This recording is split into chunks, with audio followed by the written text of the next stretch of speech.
구약성경 이사야서 7장 10절부터 17절까지의 말씀입니다. 구약 975쪽.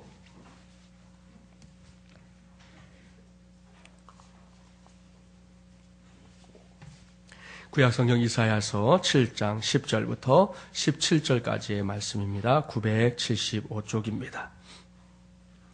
이 계시의 말씀을 봉독할 때에 살아계신 하나님의 음성 꼭 들으시기 바랍니다.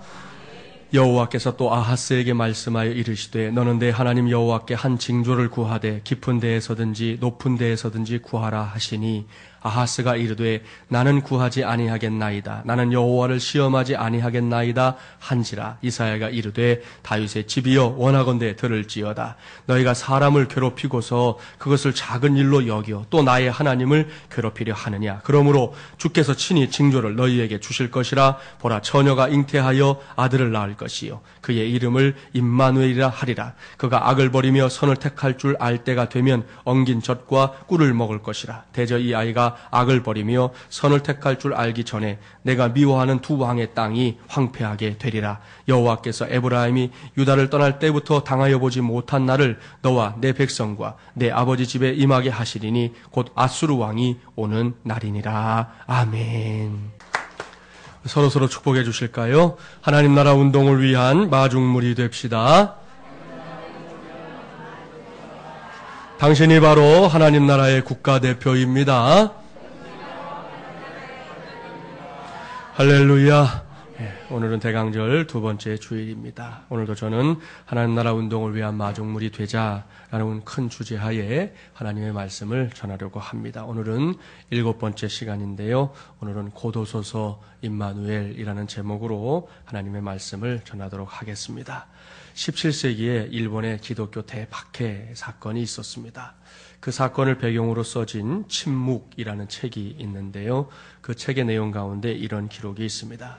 로마 천주교의 신부를 통해서 복음을 전해들은 두 농부들이 붙잡혀서 순교를 당하는 장면인데요.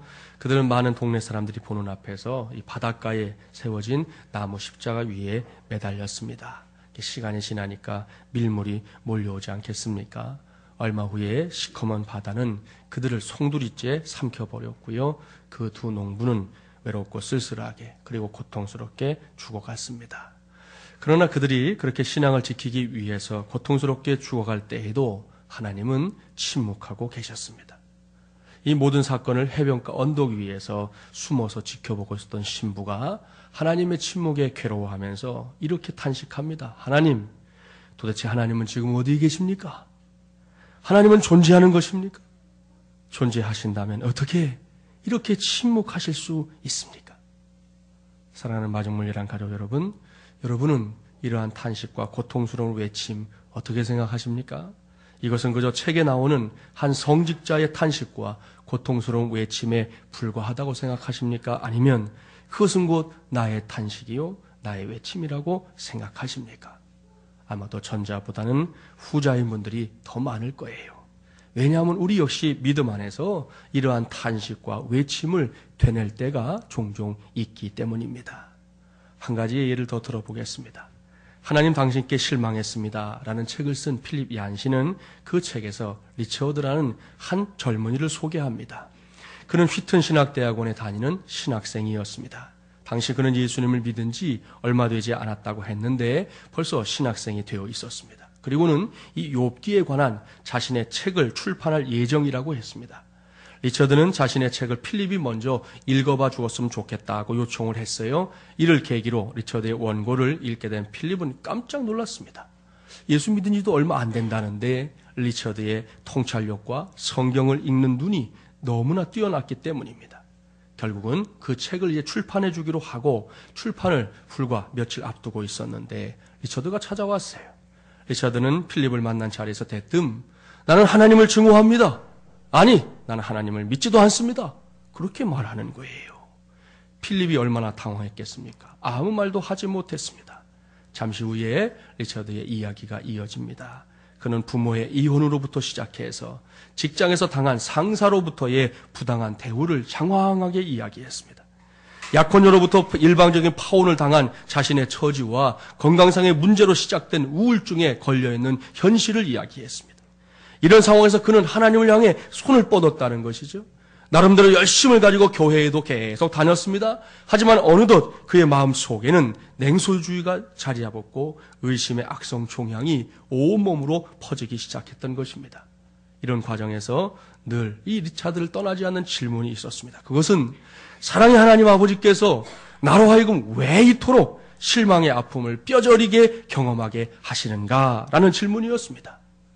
이러한 리차드와의 만남으로 인해 필립은 하나님 당신께 실망했습니다라는 이 책을 쓰게 되었노라, 그렇게 책의 서문에서 밝히고 있습니다. 필립은 이 책에서 아무도 대놓고 묻지 못하는 3가지 질문을 제시합니다. 하나님은 공평하신가? 하나님께서는 침묵하시는가? 하나님께서는 숨어 계시는가?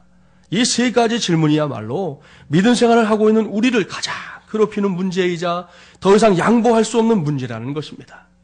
필립은 이러한 질문에 대한 답을 제시하기 위해서 그 책을 쓰게 되었노라고 밝히고 있습니다.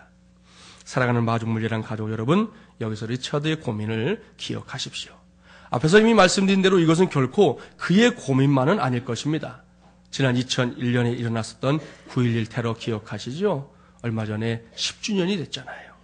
10년이 지났음에도 불구하고 당시에 가족을 잃어버린 그 수많은 미국인들이 지금도 얼마나 고통스러워하는지, 그 앞을 지날 때마다 그때의 쓰라린 기억을 떠올리는 거예요.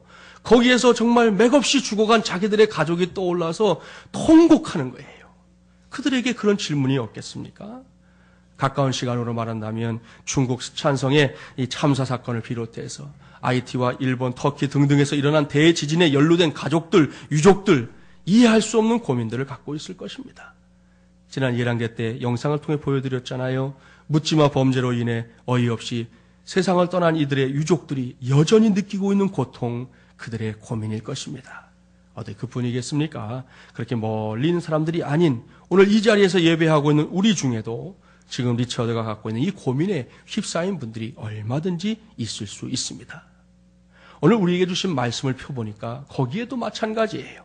우리 이 말씀 속에서 우리와 마찬가지로 커다란 인생의 고민에 휩싸여 있는 한 사람을 만나게 됩니다. 그는 남유다의 왕인 아하스라는 사람이에요. 오늘 우리가 봉독한 말씀은 10절부터였지만 당시의 정황을 이해하기 위해서는 1절 말씀까지 좀 거슬러 올라가 봐야 합니다. 1절 이하의 말씀을 보면 당시에 아람 왕 르신과 북이스라엘의 왕인 베가가 연합군을 형성해서 남유다를 곧 침략하려고 벼르고 있는 것을 볼 수 있습니다. 얼마나 두려운 일일까요? 곧 전쟁이 일어날 판입니다. 그저 한 나라를 상대하는 것도 버거울 지경인데 두 나라가 연합을 해서 위아래로 공격을 하겠다고 하니 아하스 왕은 망연자실할 수밖에 없었습니다. 2절 말씀을 한번 보려고 합니다. 2절 함께 봉독해 볼까요? 어떤 사람이 다윗의 집에 알려 이르되 아람이 에브라임과 동맹하였다 하였으므로 왕의 마음과 그의 백성의 마음이 숲이 바람에 흔들림같이 흔들렸더라. 보십시오. 이것이 당시 아하스 왕과 유대 백성들의 심리 상태였습니다. 그들은 두려워서 떨고 있습니다. 그야말로 사시나무가 떨듯 하고 있었다는 말씀입니다. 그런데 바로 그때, 그러니까 아하스 왕이 아무것도 할 수 없어서 그저 덜덜 떨고 있을 그때에 하나님께서 일하시기 시작하셨습니다. 3절 이하의 말씀을 보십시오. 하나님께서는 이사야 선지자를 통해 말씀하십니다. 하나님께서 아하스 왕의 손을 높이 들어서 승리하게 하실 것이라고 말입니다. 아람 왕 르신과 이스라엘 왕 베가는 이 전쟁에서 결코 승리할 수 없을 것이라고 선포하고 있습니다. 이사야는 이러한 말씀을 붙잡고 아하스 왕을 찾아갔습니다. 오늘의 본문이 바로 그때의 일을 기록하고 있는 말씀이에요. 본문으로 가셔서 10절부터 12절 말씀을 우리 관심을 가지고 함께 봉독해 볼까요? 10절부터 12절입니다. 여호와께서 또 아하스에게 말씀하여 이르시되 너는 내 하나님 여호와께 한 징조를 구하되 깊은 데에서든지 높은 데에서든지 구하라 하시니 아하스가 이르되 나는 구하지 아니하겠나이다. 나는 여호와를 시험하지 아니하겠나이다 한지라. 여러분, 이것이 도대체 무슨 말씀입니까? 아하스 왕은 이사야 선지자를 통해 말씀하시는 하나님의 음성을 분명히 들었습니다. 하나님께서 말씀하십니다. 너는 내 하나님 여호와께 한 징조를 구하라 라고 말입니다. 이것은 하나님께서 아하스 왕에게 승리를 약속하시는 방법이었습니다. 여러분, 이 말씀을 주목하십시오. 그저 그렇게가 아니에요. 어찌 하다 보니가 아닙니다. 하나님께서는 이번 전쟁에서, 그러니까 상대방의 전력과 비교해 볼 때 결코 승리할 수 없는 그 전쟁에서 반드시 아하스 왕과 남유다 왕국이 승리할 수 있도록 역사하실 것을 말씀하고 있는 것입니다. 저와 여러분이 아하스의 입장이라면 이럴 때 어떻게 해야 되겠습니까? 당장 하나님께 영광을 돌리며 감사의 예배를 드려야 할 것입니다. 모든 백성들에게 하나님께서 승리하게 하실 것이다 라는 승리를 전하고 흥분된 마음으로 하나님의 행하시는 역사를 지켜봐야 할 것입니다. 그런데 아하스를 보십시오. 하나님께서 구하라고. 내게 필요한 징조가 있냐? 그러면 그것을 구하라 말씀하시는데 아하스는 안 하겠다고 버팁니다. 스스로 자포자기에 빠지고 있는 것입니다. 한마디로 말하면 다 준비해 놓은 밥그릇에 코를 빠뜨리고 있는 것이지요. 왜입니까? 자기가 아무리 생각해봐도 그런 말도 안 되는 승리는 결코 일어날 수 없다라고 생각하기 때문입니다. 그러니 이것이 얼마나 안타까운 일입니까? 여기서 우리가 반드시 교훈받아야 할 것이 있습니다. 그것은 할 수 있는 한 모든 상황 속에서 포기하는 것을 밥 먹듯이 하려고 하는 약골의 신앙을 이제는 내려놓고 한번 끝까지 매달려 보는 강골의 신앙을 붙잡아야 한다는 것입니다. 이것이 바로 우리 시대가 요구하는 신앙의 진정한 가치이기 때문입니다. 저와 여러분의 주변을 진지하게 살펴보세요. 어떤 사람들은 조금만 어려움이 닥치면 포기부터 생각하지요. 못하겠다는 것입니다. 안 하겠다는 것입니다. 그런가 하면 어떤 사람들은 당면에 있는 어려움을 도전의 대상으로 여기고 달려듭니다. 한번 해보겠다는 것이죠. 죽기 아니면 까무러치기를 하는 것입니다. 과연 어느 쪽을 선택하는 것이 진정으로 우리의 인생을 풍요롭게 하는 길인지 여러분 진지하게 생각해 보시기 바랍니다. 어떤 양봉업자가 우리 한국의 양봉업자인데요. 필리핀으로 기획에 대해서 여행을 갔어요. 필리핀은 사시사철이 여름인 나라이지 않습니까? 그러다 보니 가는 데마다 꽃이 만발해 있는 것을 볼 수가 있었어요. 언제든 그 직업은 못 속이는 법이잖아요. 저는 고속도로를 달리면 제일 먼저 뭐가 보일까요? 교회가 보이죠. 그게 다 그런 거예요. 여러분 각자 자기가 하고 있는 일에 관계된 것들이 먼저 보이게 되어 있는데 이 양봉업자도 꽃이 만발해 있는 군데군데를 보고 나더니 문득 이렇게 생각하게 되었습니다. 아하, 여기서 벌을 키우면 많은 꿀을 딸 수 있겠구나. 얼마나 좋은 아이디어입니까? 여행을 마치고 돌아온 양봉업자는 시험적으로 먼저 벌통 10개 하고 그 안에 꿀벌을 가득 채워가지고는 필리핀으로 다시 날아갔습니다. 그렇게 그곳에서 시험적으로 양봉을 해봤는데 이게 웬일입니까? 시간이 얼마 되지 않았는데 가져간 벌통 10개에 꿀이 가득하게 모였습니다.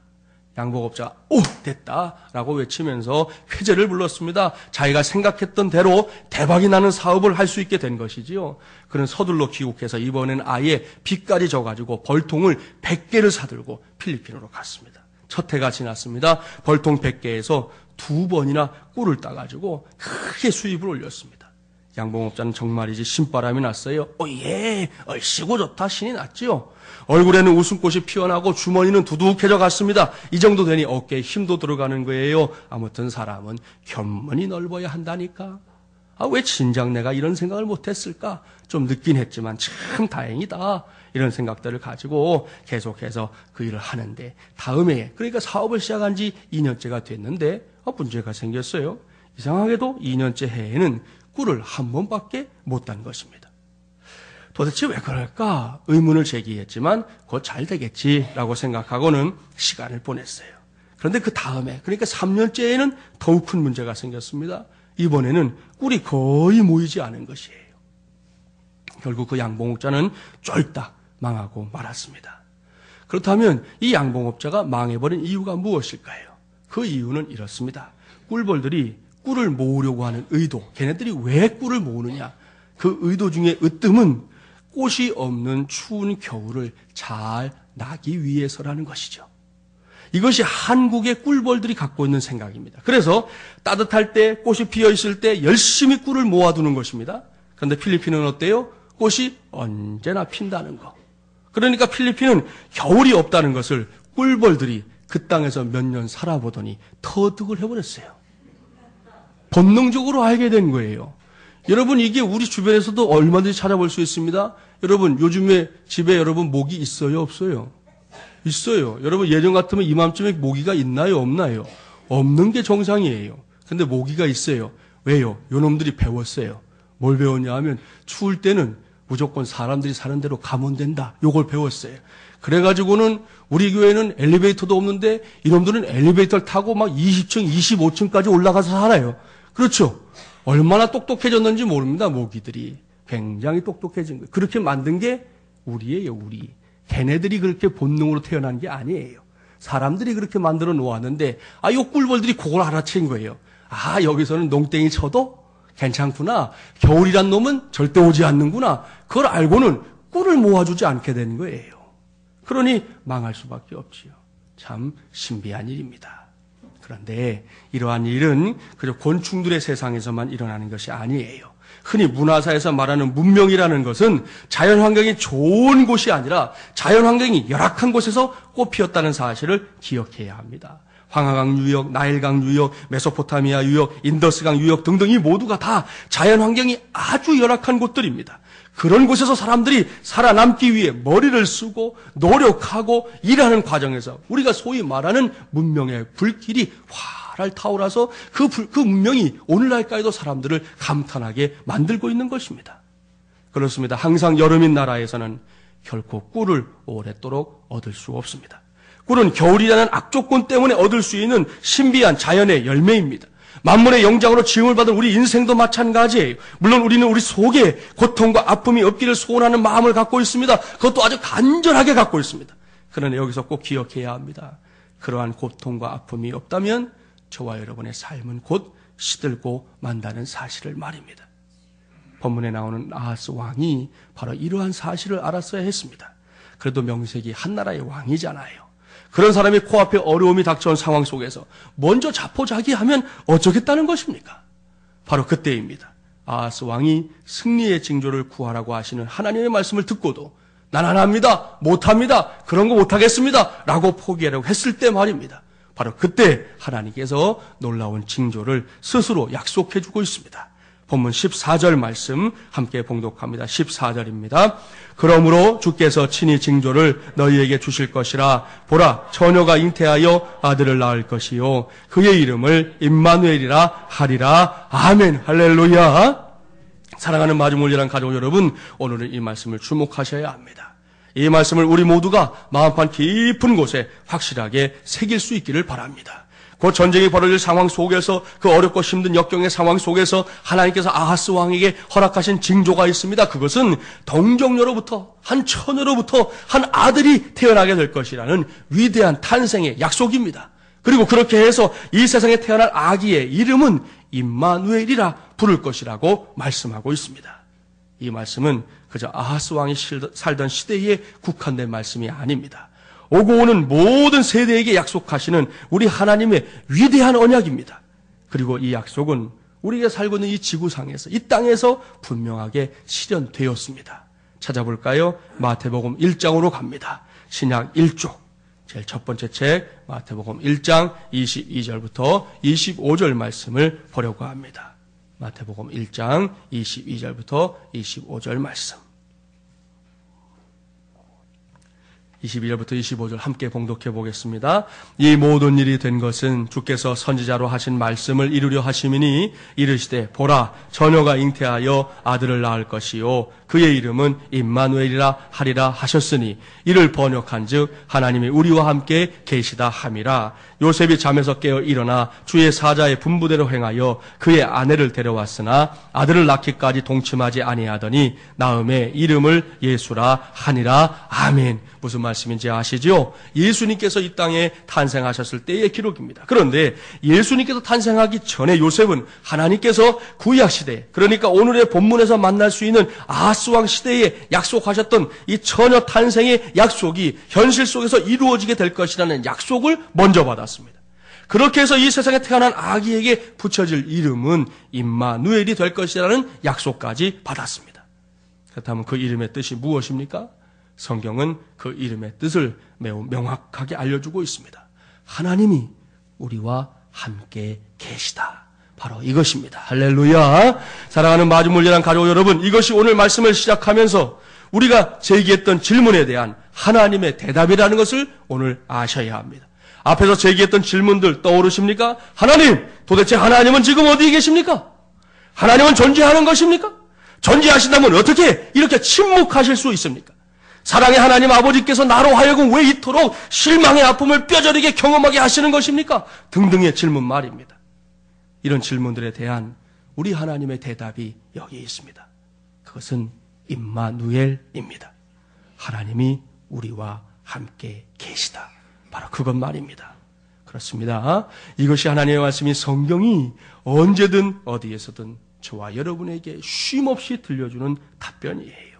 그러니까 이것은 백문일답인 것입니다. 이런 거예요. 하나님, 도대체 당신, 하나님은 지금 어디에 계십니까? 임마누엘, 하나님은 우리와 함께 계신다. 하나님은 존재하기는 하시는 것입니까? 임마누엘, 하나님은 우리와 함께 계신다. 하나님이 존재하신다면 어떻게 이렇게 침묵하실 수 있습니까? 임마누엘, 하나님은 우리와 함께 계신다. 사랑의 하나님 아버지께서 나로 하여금 왜 이토록 실망의 아픔을 뼈저리게 경험하게 하시는 것입니까? 임마누엘, 하나님은 우리와 함께 계신다. 내가 아프고 내 가족들이 아픕니다.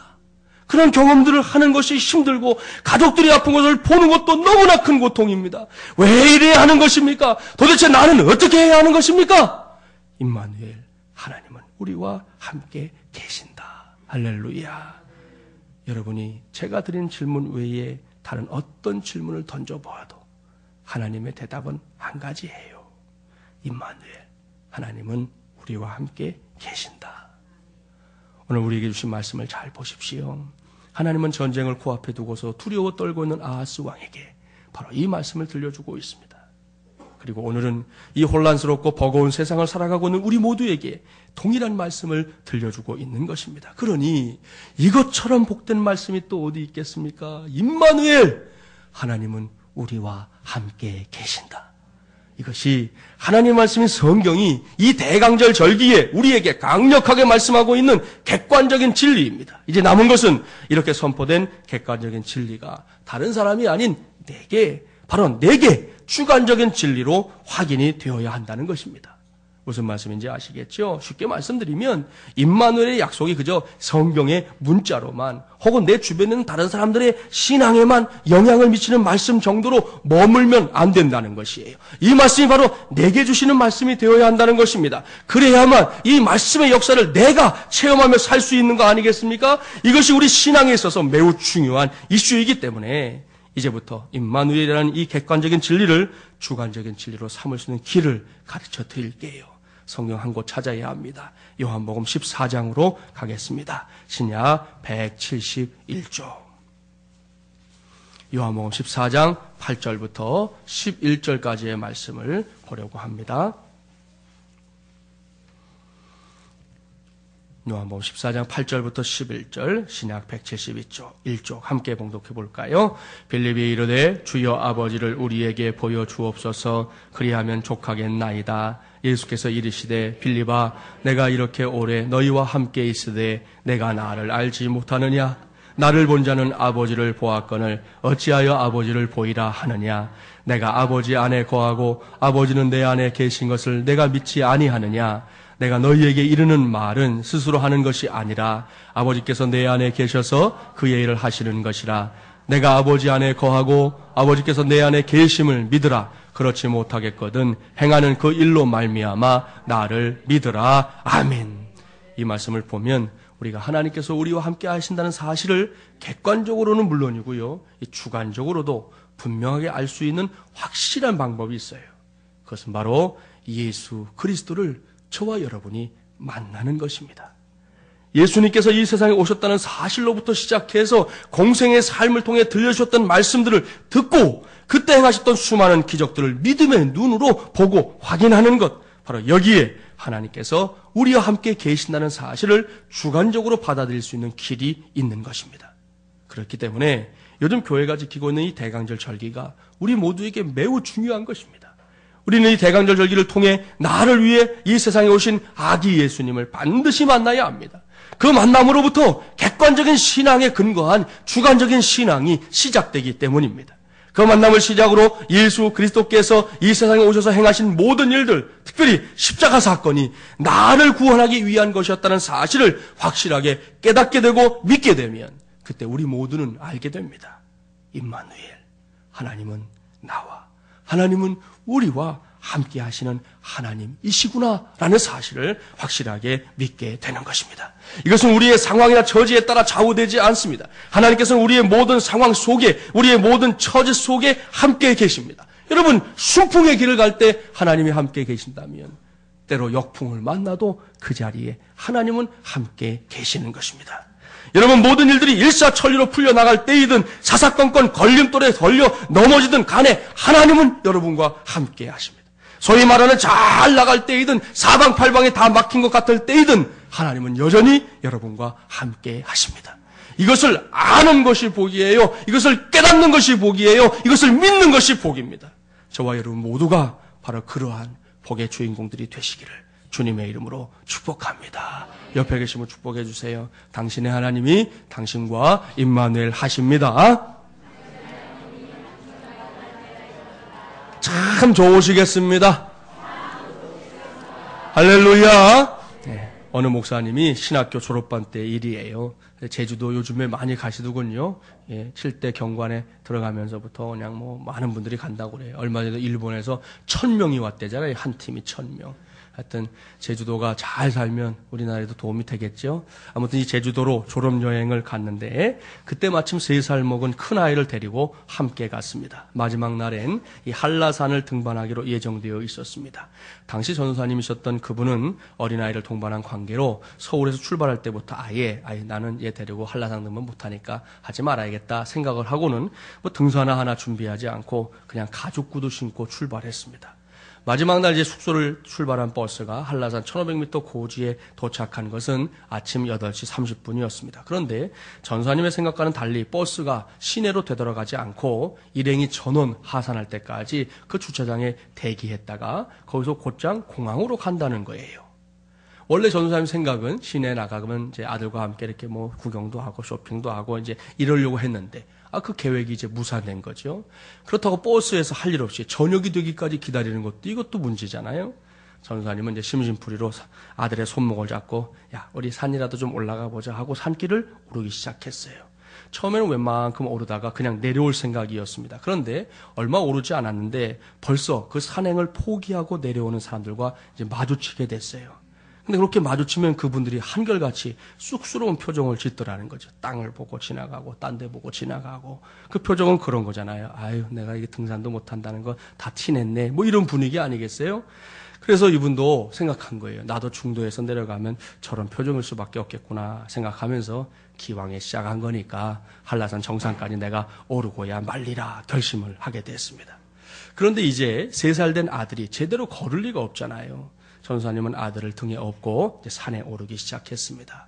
근데 사람이 혼자 올라가도 힘든 길이잖아요. 저도 한라산 가봤는데 제가 한번 올라갔다 온 다음에 마음 먹었잖아요. 2번 다시 안 가. 너무너무 힘이 들었던 기억이 있어요. 그러니까 가기 싫은 그곳인데 혼자 가도 힘든데 아이를 업고 가려니 얼마나 힘이 들어요. 가다가 힘이 들어서 이제 아예 목말로 올려놓고 그리고는 이제 산길을 올라갔습니다.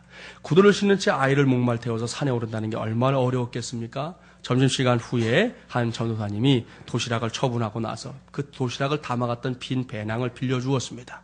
전도사님은 아이를 배낭 속에다 쏙 집어넣어버리고는 그 배낭을 이제 메고 이제 산행을 계속했어요. 아이는 배낭 속에서 천하태평으로 잠까지 잤습니다.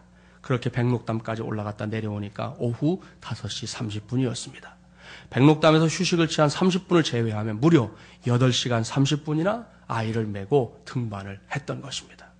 그 과정에서 다른 전사님 한 분이 이 전사님이 올라가는 게 이게 좀 측은해 보이잖아요. 그러니까 내가 좀 도와주겠다고 배낭을 달라고 그래서 내어주었더니 이 전사님은 아빠 전사님보다 훨씬 체격도 좋고 좋은 분이었는데 10분 이상을 못하는 거예요. 한 10분쯤 하더니 아이고 나 더 이상 못하겠다고 풀러서 다시금 이 전사님에게 주더랍니다. 여러분, 왜 그 더 덩치 좋으신 그 전사님이 이 아이를 메고 함께 그 산행을 하지 못했을까요? 이유는 간단합니다. 그 전사님은 이 아이의 친아버지가 아니기 때문이지요. 결코 강한 체력의 소유자가 아닌 전도사님이 그것도 가죽 구두로 인해 발가락이 다 껍질이 벗겨져 가면서까지 근 8시간 30분에 걸쳐 아이를 메고 한라산을 걸어서 올라갔다가 내려올 수 있었던 것은 이유가 딱 하나밖에 없어요. 그 아이가 이 전도사님의 아이였기 때문인 것이죠. 사랑하는 마중물려란 가족 여러분, 이러한 아버지의 마음이 어디에서 비롯된 것인지 아십니까? 바로 우리의 아버지 하나님으로부터 온 것이에요. 하나님께서 우리 인생들에게 부어주신 우리 하나님의 흔적이라는 말씀입니다. 이를 전제로 질문합니다. 그렇다면 우리와 함께 하시는 하나님이 이 전도사님보다 못한 분이신가요? 아닙니다. 그 전도사님과는 비교도 할 수 없을 만큼 크고 위대하신 분이십니다. 그 전도사님과는 비교도 할 수 없을 만큼 크고 풍성한 사랑을 베풀어 주시는 분이십니다. 우리를 어찌나 사랑하시는지 하나뿐인 아들을 살게 하기 위해서가 아니라 죽게 하기 위해서 이 세상에 보내신 분이 바로 그분이에요. 그 하나님을 믿고 사는 것이 우리의 믿음입니다. 그 하나님이 나와 그리고 우리와 함께 하신다는 사실을 인정하고 그것을 누리며 사는 것이 우리의 믿음입니다. 이것이 우리의 믿음인데 그 믿음으로 사는 삶이 좀 어렵다고 해서 쉽게 포기해서야 되겠습니까? 안 된다는 것이지요. 결코 그럴 수 없습니다. 3살배기 어린 아이도 자기를 지켜주고 등에 업어주는 아버지를 보며 배낭 속에서 세상 모르고 잠이 들 수 있었습니다. 이 아이가 그것이 무엇을 의미하는 것인지 알든 모르든 그 아이는 무조건 행복한 아이예요. 따질 것이 없어요. 그렇다면 우리가, 그것도 하나님을 믿고 섬기는 우리가, 나를 위해 이 세상에 아기 예수님이 오신 주님을 섬긴다고 하는 우리가, 십자가의 복음으로 구원받은 놀라운 은혜를 체험한 우리가 저까지 세상을 상대로 할 때 위축될 이유가 어디에 있겠습니까? 오늘 이후 저도 여러분도 어깨를 당당하게 펴고 살기를 바랍니다. 우리에게 주신 하나님의 은혜가 있기에 세상 앞에서도 쫄지 마시기 바랍니다. 하나님의 은혜는 우리를 새롭게 하는 능력일 뿐만 아니라 우리를 힘있게 하는 능력의 근원인 것을 믿으시기 바랍니다. 사랑하는 마중물려란 가족 여러분, 눈을 들어 지금 우리가 처해 있는 현실들을 보십시오. 분명 두렵고 힘든 상황들이 코앞에 있습니다. 연일 경기 침체와 경제적인 어려움들이 뉴스와 신문을 통해 보도되고 있습니다. 고물가에다가 고실업률 그리고 구조조정 등등으로 몸을 살해야 할 상황들이 전개되고 있잖아요. 무엇보다 서민들이 살기 어려운 시절입니다. 이렇게 어려운 때 한쪽에서는 그야말로 흥청망청 사는 사람들이 있더군요. 며칠 전에 뉴스 보신 분들은 아실걸요. 이제 성탄절 맞이해서 각 백화점들이 뭐 이런저런 물건들을 수입해다 파는데 수입 인형이 하나 있더라고요. 곰인형이에요. 곰인형. 크기도 굉장히 커요. 머리에는 산타가 쓰는 모자를 딱 씌워놨는데 그 인형의 수입 가격이 얼마냐? 1,000만 원. 그 밑에 개가 한 마리 이러고 있어요. 예, 이 녀석은 하는 게 별로 없어요. 그냥 이렇게 했다가 요거밖에 없는데 그게 500만 원이에요. 여러분 정말 이런 시절에 정말 부익부 빈익빈하는 게 이런 건가? 저런 그 벌써 팔렸더라니까요. 예? 그런 인형을 사겠다고 그걸 자기 자녀들 사주겠다고 1,000만 원씩 인형을 사는 그런 시대. 한쪽에서는 그거 가지면 그래도 반년은 살 수 있는데 그렇게 살고 있는 게 지금 우리가 사는 세상입니다. 이런 어려움들은 비단 우리나라만 있는 게 아니더라고요. 언젠가 방송을 통해 아프리카 남단에 위치한 짐바브웨를 보았는데요. 그 나라의 경우에는 이 한 해 물가 상승률, 요즘 우리나라도 물가 상승률이 높아졌다고 4%가 넘었다고 계속 뭐 때마다 뉴스가 나오잖아요. 여러분 이 나라의 물가 상승률이 얼마인 줄 아세요? 2억 3,000%예요. 4%는 그건 뭐 세 발의 피도 안 되는 거예요. 2억 3,000%입니다. 그러다 보니 이 나라의 상황이 어떻게 됐냐. 여러분, 그래도 우리나라도 1억 하면 요즘에 뭐 억억 하도 돼가지고 사람들이 1억도 막 우습게 보지만 손에 만지지도 않았으면서 우습게 보대요. 만지고 나서 우습게 보면 괜찮은데. 여러분, 1억이 대단한 거예요. 1억도 적은 돈이 아닌데 어느 나라나 1억이란 단위가 큰 단위죠. 그런데 이 짐바브웨 달러로 1억 달러를 가지면요. 생수 한 병을 못 사요. 기가 막힐 노릇이에요. 그러니 그 나라에 실제로 방송해 보니까 지폐가 막 길에 굴러다니는데 안 주서요. 가져가 봐야 가치가 없는 게 우리나라 1원도 안 되는 돈들이 막 굴러다니는 거예요. 그러니까 그거 주워봐야 소용이 없다고 그래서 동전이고 뭐고 이런 막 굴러다닌다니까요. 1억 원을 가져도 물 한 병을 못 사니 그 돈 가져서 뭐 하겠어요. 아무 소용이 없는 거예요. 여러분 다른 별의 얘기를 하는 게 아니에요. 우리가 살고 있는 이 지구촌에서 벌어지고 있는 일들입니다. 이런 시대를 살아가고 있는 우리가 해야 할 것이 무엇이겠습니까? 그저 손 놓고 살아야 될까요? 아니요. 그렇게 해서는 결코 안 될 일입니다. 지금 우리가 해야 할 것이 있습니다. 특별히 대강절 절기에 우리 모두가 한 마음으로 한 목소리를 내야 할 것이 있습니다. 그것은 바로 고도소서 임마누엘이라고 외치는 것입니다. 당장 내게 주어진 삶의 자리에서 할 수 있는 한 최선을 다하십시오. 반드시 땀 흘려야 합니다. 우리 청소년들 와 있어요. 여러분들 공부하는데 수고해야 돼. 그냥 되는 법이 없어요. 여러분이 땀 흘리고 애쓰지 않으면 하나라도 배울 수 없는 거예요. 지금 하지 않으면 세월이 지나면 할 수 없는 거예요. 공부하는 거 별로 안 좋지. 나도 지금 공부하라고 그러면 싫을 것 같아요. 하지만 지금 해야 될 때 그걸 하지 않으면 앞으로 여러분이 그 다음의 일들을 할 수 없게 되는 거예요. 하고 싶은 것은 생겼는데 지금 준비가 되지 않았기에 5년 뒤, 10년 뒤에 내가 하고 싶은 것을 할 수 없게 되는 거예요. 지금 땀 흘려야 돼요. 지금 힘들어도 해야 돼요. 부모님의 잔소리가 들려도 해야 돼요. 그게 설가시고 싫어도 여러분이 거기에 마음을 쏟고 땀 흘리는 사람이 될 때에만 그 땀에 합당한 열매를 하나님이 주시는 거예요. 어른들도 마찬가지예요.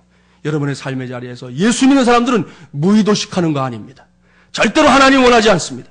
우리에게 주어진 환경에서 내가 할 수 있는 모든 것에 최선을 다해야 하고 땀 흘리는 걸 기쁨으로 여겨야 합니다. 힘들고 지친다고 내던지면 안 돼요. 힘들고 지쳐도 땀 흘리는 기쁨으로 달려붙어야 합니다. 그렇게 열심히 살면서 그런 다음에 하늘을 향해 외쳐야 됩니다. 고도소서 임마누엘. 그래야 할 때 우리 모두는 아하스 왕처럼 하나님께서 우리와 함께 하시는 증거들을 확실하게 보게 될 줄 믿습니다. 이러한 믿음으로 오늘 이후에 우리 모두가 언제든 어디에서든 외칠 수 있기를 바랍니다. 고도소서 임마누엘. 할렐루야. 한번 따라서 외쳐볼까요? 고도소서, 고도소서, 임마누엘, 임마누엘. 할렐루야. 이번에는 이어서 외쳐봅니다. 고도소서 임마누엘. 조금 이따가 밥 드릴게요. 밥 드릴 거니까 아랫배에다 힘 딱 주시고, 여러분 그렇게 그냥 뭐 피죽도 못 먹은 듯이 그러면 안 되잖아요. 이 외침이니까 아주 큰 목소리로 한번 해보십시오. 찬양대는 아침에 발송됐으니까 더 크게 하세요. 에? 고도소서 임마누엘. 할렐루야. 우리 하나님께서 이 외침을 들으신 줄 믿습니다. 그리고 바로 그 하나님께서 오늘도 험한 세상을 살아가고 있는 우리 모두와 임마누엘 하시는 증거들을 확실하게 보여주시는 이 대강절 절기가 될 줄 믿습니다. 이러한 믿음의 역사를 힘입어 남은 2011년은 물론이고요. 이제 다가옵니다. 2012년은 놀라운 승리를 누리며 살아가는 우리 모든 마중물 예람의 가족들 되시기를 주님의 이름으로 간절히 축원합니다. 기도하겠습니다. 하나님 아버지, 오늘도 대강절 두 번째 주일 맞이해서 하나님의 종들이 한자리에 모여 예배합니다. 자비하신 하나님 아버지, 오늘 우리가 살고 있는 삶의 현실들을 보며 낙심하고 좌절할 때 많습니다. 포기하고 싶을 때도 있고요. 그저 아무것도 생각하지 않고 살고 싶을 때도 있습니다. 그러나 하나님, 이러한 암울한 시대에도, 아니 오래전 이미 아하스 왕 시절에 그 어려운 시절에도 하나님이 주신 분명한 증거의 약속이 있습니다. 그것은 바로 임마누엘, 하나님은 우리와 함께 계신다는 약속입니다. 세월은 흘렀지만, 아니 앞으로 또 세월이 흘러가도 변치 않는 하나님의 답변, 우리의 어떤 질문, 어떤 갈망에도 하나님은 동일하게 대답하십니다. 임마누엘, 하나님은 우리와 함께 계신다. 하나님 아버지, 잊지 않게 하여 주옵소서. 우리 안에서 하나님 아버지 이와 같은 마음들을 내려놓으려고 할 때가 있지만 그 마음마저 붙잡게 하여 주시옵시고, 우리의 삶이 훈풍이든 역풍이든 잘 나갈 때이든 어려울 때이든 변함없이 임마누엘, 하나님은 우리와 함께 계시다는 사실을 기억하고 이 대강절 절기에 우리에게 주는 삶에서 최선을 다하여 땀 흘리며 살게 하시되 하늘 향해서는 외치게 하여 주옵소서. 고도소서 임마누엘. 우리 하나님을 향한 이 외침을 들으시고 우리 모든 삶의 자리에 찾아오셔서 저들의 삶을 다스려 주시고 새롭게 해주시고 하나님의 은혜로 복으로 채워 주시옵소서. 주님께서 함께 해주실 줄로 믿사옵고 예수님의 이름으로 기도하옵나이다. 아멘.